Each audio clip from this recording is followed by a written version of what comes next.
Walking on the Waters humor. Also on the web at clevercatholic.com. Walking on the Waters humor. One example of Jesus' sense of humor and quick thinking is in the multiplication of the loaves and the walking on the water, two linked stories. In Matthew, Mark, and John, the walking on the water comes right after the multiplication of the loaves. It's not in Luke. After the apostles returned from their mission, Mark 6:7-13, Jesus tells them to take a break because they were probably exhausted and hungry. Come away by yourselves to a deserted place and rest for a while. They had no opportunity even to eat. Mark 6:31. To the apostles' dismay, the crowds, totaling more than 5,000, beat them to the hideaway. The 12 start to get a little testy and say, "This is a deserted place, and it is already very late. Dismiss them so that they can buy themselves something to eat, and we can take a break."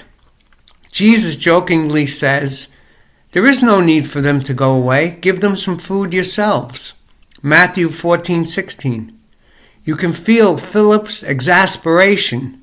200 days' wages worth of food would not be enough for each of them to have a little bit. John 6:7. Then, of course, Jesus multiplies the loaves and fish.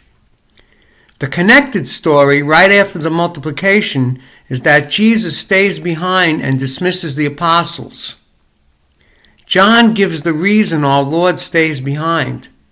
They were going to come and carry him off to make him a king, John 6:15. The first law of economics is never turn down a free lunch. The second is no one ever offers you a free lunch. Jesus shrewdly went up the mountain to escape his earthly kingship.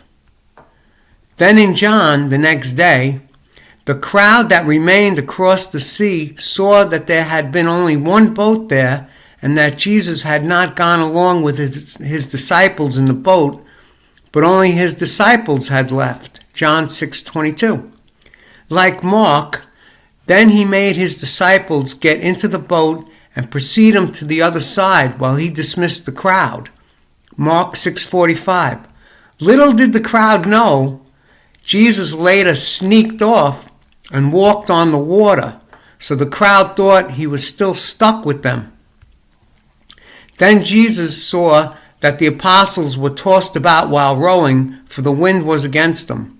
About the fourth watch of night, and that's between 3 a.m. and 6 a.m., he came toward them walking on the sea. He meant to pass by them. Mark 6:48. How funny.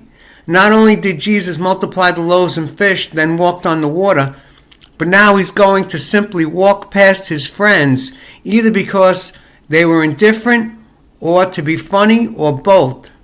But they panic and think he's a ghost, so in his mercy, Jesus reassures them. Despite these signs and humor, the apostles' hearts were still hardened. Mark 6:52. What a tough audience.